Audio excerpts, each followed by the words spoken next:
day off, so we went to explore a little bit. A friend of mine told me about this place a couple of years ago, and kind of glad that we had the opportunity to come. When I came last year, it was a muddy mess, but there's another part. This is a gorge in North Dakota, but it's down this little rickety road, but it opens up to a really beautiful overlook. We can't really hike on this particular part, but we're gonna get to another place a couple of miles down the road where we can get down into it. Hopefully show you guys some more pretty fall colors.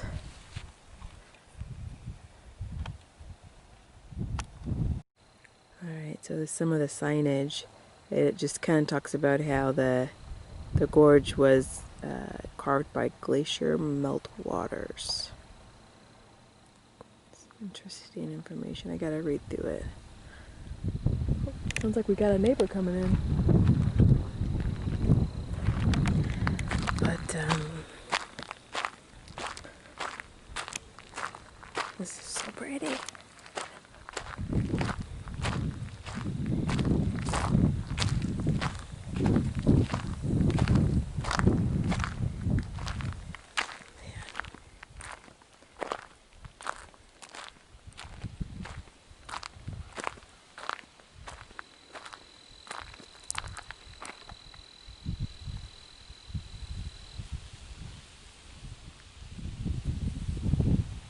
Like a big old horseshoe.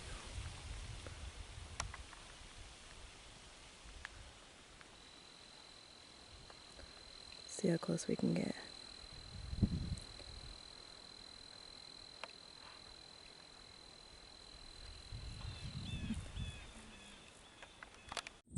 So we made it to Pembina Gorge State Recreation Area. It's a free area. We're right outside of Canada. My phone actually said welcome to Canada when we got close to this parking lot. We're going to try to go down. There's a little trail. We're going to try to go down, and it should take us around. And that's about as far as I think I made it last time, because last year it was snow and mud. So after I fell in the mud, I called it quits. But here's the parking lot. They do have some vault toilets, and you're just surrounded by farmland. And then Canada is just north, which is probably just a couple of miles that way. And we're off.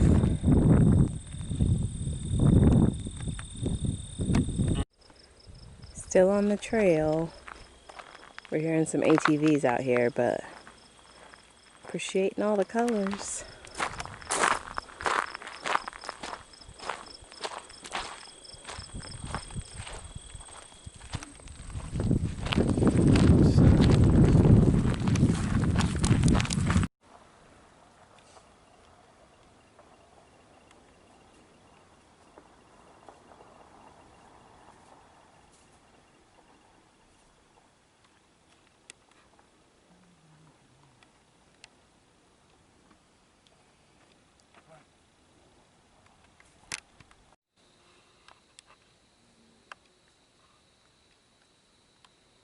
He does this about every 5 steps. Let's see, when will they get engrossed again?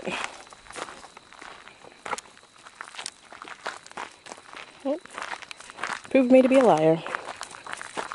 Still on the trail. We're actually coming back. We got in about a mile in. So now we're heading back out. We thought there'd be water, but no signs of it. We got a couple overlooks into the gorge and couldn't see it, at least from where we're at. Okay, so here's the entrance to the gorge that we just walked. We did it right over 2 miles altogether, and then we came back. Park rangers keep their presence known here too, so which is nice. And I think there's lots of ATVers out. There's lots of trailers. We didn't even hear the actual ATVs, so the property's got to be pretty big. We didn't look here before we got here either, so... Oh, sorry. Let me bit of the map. So yeah, if you've got an ATV, bring it on out, or OHV, I guess.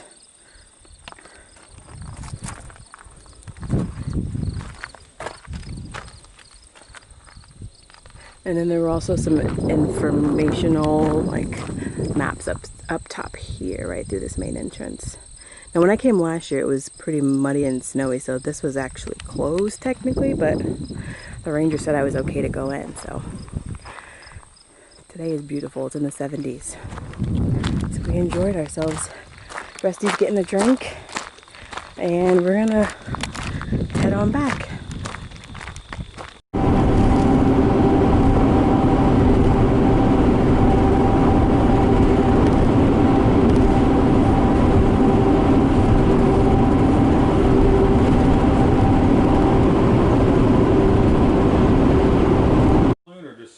No, he built all this out of scrap. Everything was left over, begged, borrowed, stealed, what he tore down. Yeah. Some of those sheds that aren't there no more, I think he tore down and he saved the lumber. And this is his saloon.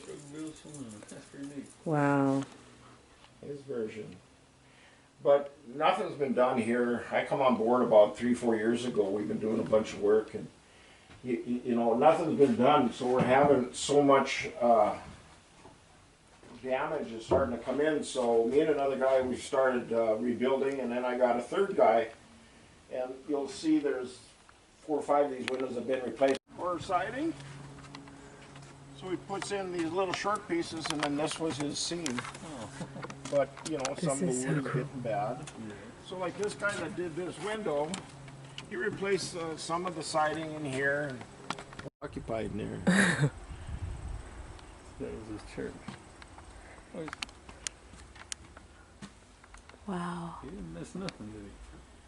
Oh, he's a character, boy.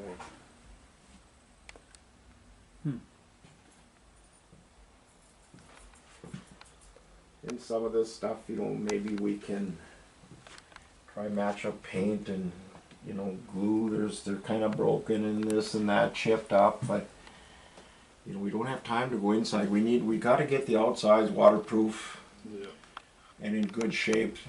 Then we'll move inside. And it's country school. Jugville School. Oh, this one's really cool. Pretty accurate. It's a little bigger, but it's pretty accurate. Well, yeah, it's all miniaturized, but It's got the little what do you? It's like a dunce mega. caps. Yeah, like when you talk into it. Yeah, like a megaphone. Yeah, I think they were used for dunce caps too. I think. That's another good-looking stove. Man. Oh, he's got old calendar. Oh, there's some back in the 30s and. Yeah, that one's a 69 actually even. in that main village. The guy gave it to his daughter that lived in Michigan, so she parked it there. And then they were downsizing, so then she donated it to us, so we had to go pick it up. It run about 10, 12 years ago. It drove itself into the shed, so. Wow. In Michigan, that's a nice little town. Okay, yeah. Good big place. Yep. Pretty much got a main street, that's about it. That's pretty much if you blink hard. You know what the little grocery store is? Yeah. At the very end, ain't that like an antique store or something? I think so. What's collectibles looking like? That old milk truck. Oh, it's a milk truck.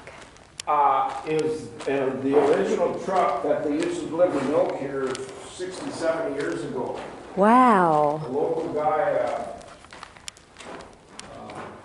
it's in tough shape, but someday we'll maybe get after it and at least try to wash it and buff it up a little bit. But, you know, these are original grain carts. Hey, Coach. He's super friendly. He's curious, though. Oh, yeah. I like the pin collection too. I like that organ. That's pretty fancy. Compared to what they do nowadays, I mean. Yeah. Fantastic. I like cars and stuff from the old era because they had passion. They made it look like something. This is all six You can't collection. tell one from another, and it's all half flat, 3/4 plastic, and They changed the headlights and send it out the doors. All they do.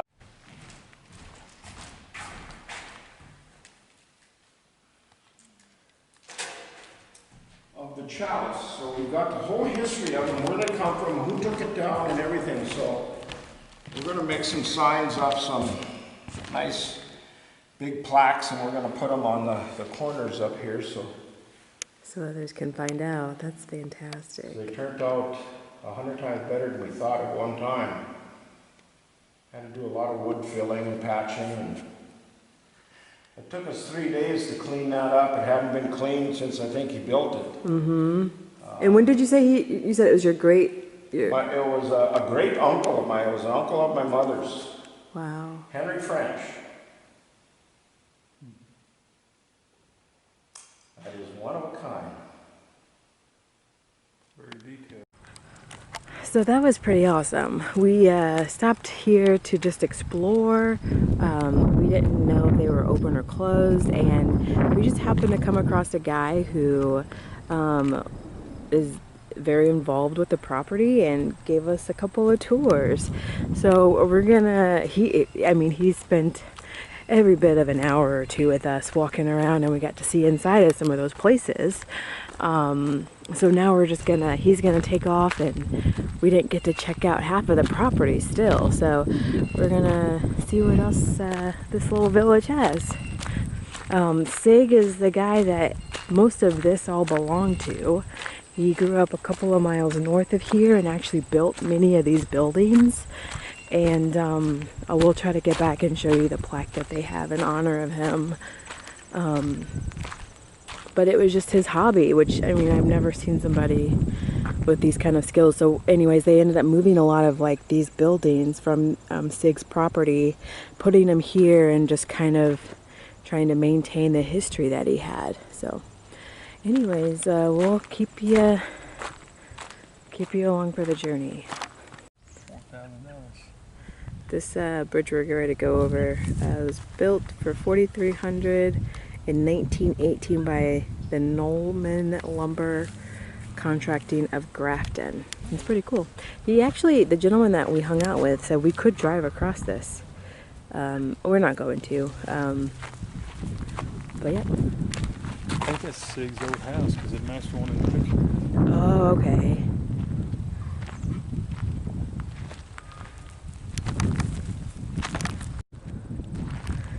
The Landstead Lutheran Church.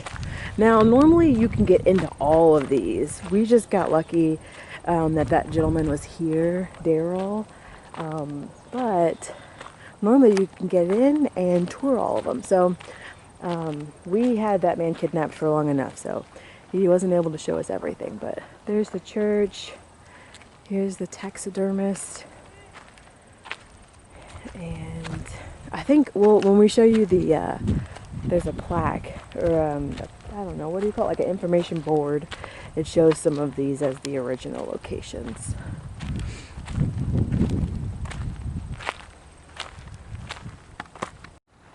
Alright, so here's the information board.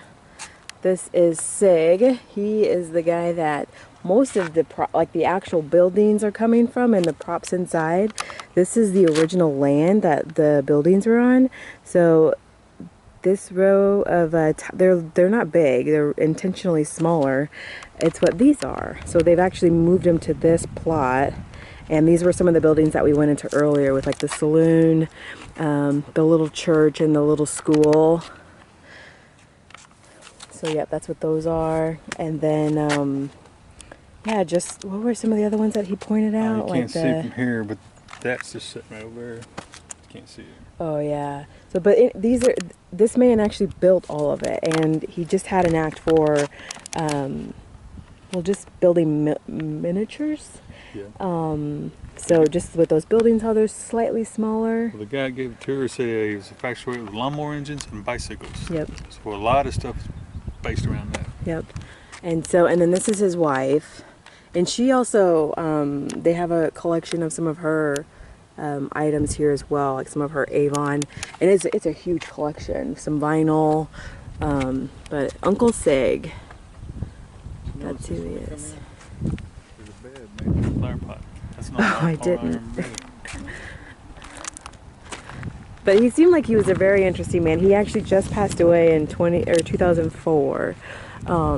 So we were able to go in through most of these where they've got some of the older buildings, old washer machines. I didn't show it all. A lot of it looks very rare and collectible, but the museum has really done a great job maintaining it. They're getting it cleaned up. Right now, a lot of it's still closed due to COVID, but they've done a fantastic job with everything. And then inside of this building, they've got a big stage where that Capitol reenactment is at, and I got a video of that, of him kind of explaining it, how that's all in there. So now we're gonna go over here and check out some more of the little miniature buildings.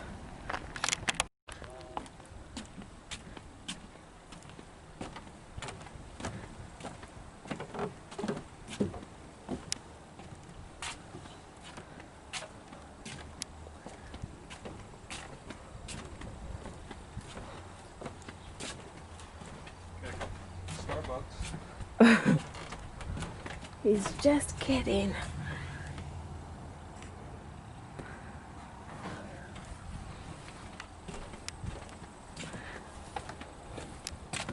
And then the other side of the little village, bam! No, just kidding. Fire department. This is the last part of the museum. They've got a railway express, an old cart, and we were told that they're going to try to make this piece of land, I think, a veterans memorial. So I believe him. He's very he's just, when he puts his mind to it, there's nothing he can't do. There's the gentleman that gave us this awesome walkthrough.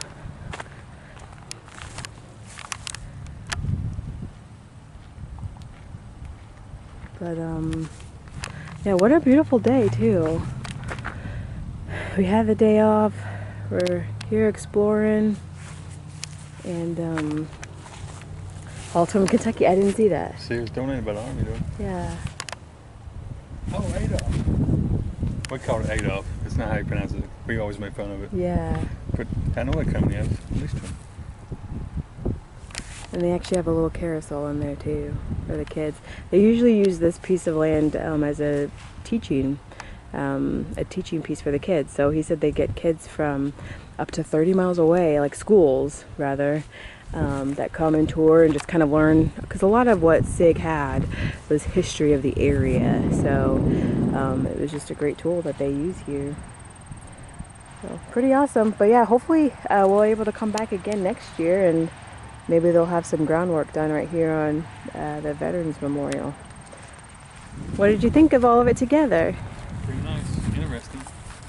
It's nothing fancy and spectacular, but it's very interesting because it has a lot of history of an actual person, not a celebrity or Elvis, an actual everyday person. Mm-hmm. His whole life's pretty much here. Yep. And Rusty did great. Of course he did. We didn't take him into all of the buildings, but plus they were really tiny, but it's a dog-friendly area for sure. Yeah, he didn't seem to have any problem with having a dog with us. Nope.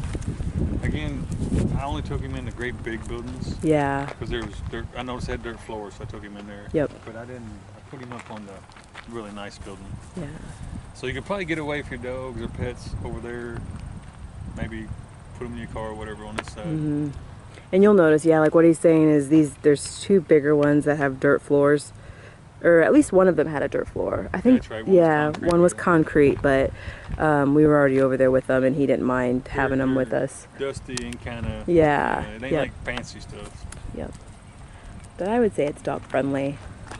And he said there's a lot of deer and wildlife here that kind of roam the grounds too. So, all right. Well, what are we doing next, guys? Heading to the Gentral. I gotta get some cash. Gotta get some cash. Gotta get some cash.